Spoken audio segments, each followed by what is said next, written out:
Salut.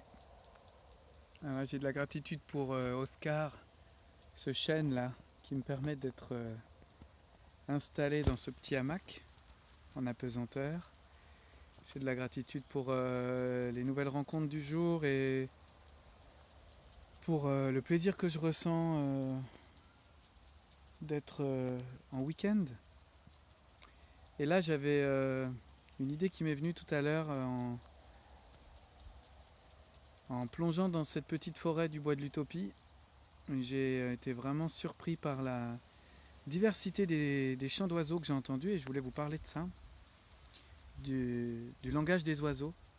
C'est une des routines de connexion du modèle H-Seeds et c'est vraiment une routine qui, comme le pistage animalier, me fascine parce qu'elle me fait reconsidérer tous les apprentissages que j'avais eus jusqu'ici, toutes les connaissances, toutes les expériences que j'avais en lien avec les oiseaux.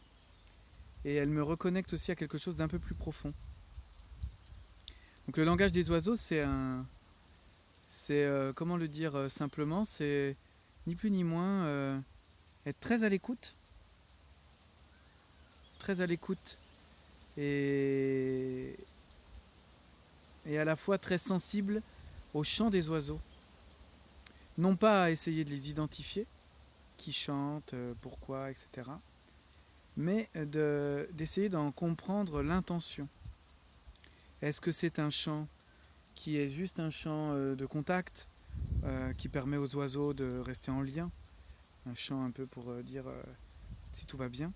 Est-ce que c'est un chant d'oisillon, heureux de retrouver la béquée des parents? Est-ce que c'est le chant du lever de soleil, de contentement, où tout le monde s'exclame de bonheur d'être encore en vie après la nuit un peu ténébreuse? Est-ce que c'est le chant de territoire, de défense de territoire, qui est là pour un peu mettre les points sur les i et dire qu'ici c'est chez moi et pas chez toi et que ces histoires de territoire sont importantes? Ou est-ce que c'est le cri d'alarme? Le cri d'alarme qui expose à tout l'écosystème: attention, danger, prédateur en vue. Voilà, ces différentes tonalités, ces différentes lignes de base, elles sont évidemment accompagnées de beaucoup de complexité, d'indications visuelles aussi, et elles nous permettent de nous mettre en lien avec tout ce qui est invisible pour nos petits yeux d'humains, qu'on soit dans la forêt ou à côté de la forêt. Imaginez bien que si on arrive à décrypter les chants qui se communiquent les uns aux autres, on peut avoir une connaissance fine de ce qui se passe loin de nous, loin de notre regard. Et du coup, d'une certaine manière, les oiseaux, ce sont nos messagers de l'invisible.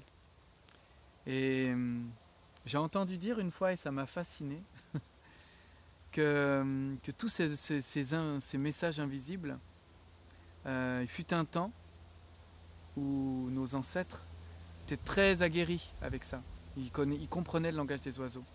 Un peu comme certains natifs sur la planète, comme les San Bushmen ou d'autres peuples qui sont encore présents, qui sont vraiment connectés au chant des oiseaux pour comprendre ce qui se passe autour d'eux, pour savoir s'il y a un lion ou un groupe de lions dort à 500 mètres ou s'il est plutôt en chasse. Donc ils vont entendre les cris des oiseaux et se connecter à ça et savoir ce qui se passe au loin.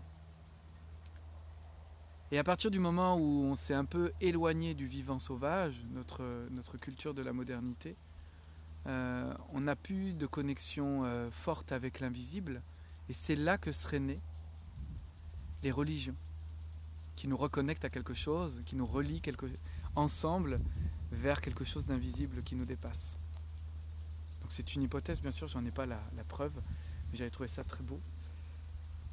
Et ce que j'aimerais dire aussi, là, de façon un petit peu introductive, c'est que le langage des oiseaux est très souvent, très très souvent connecté à ce qui se passe en nous. Soit parce qu'il y a une sorte de mimétisme. Les oiseaux sont des êtres très sensibles.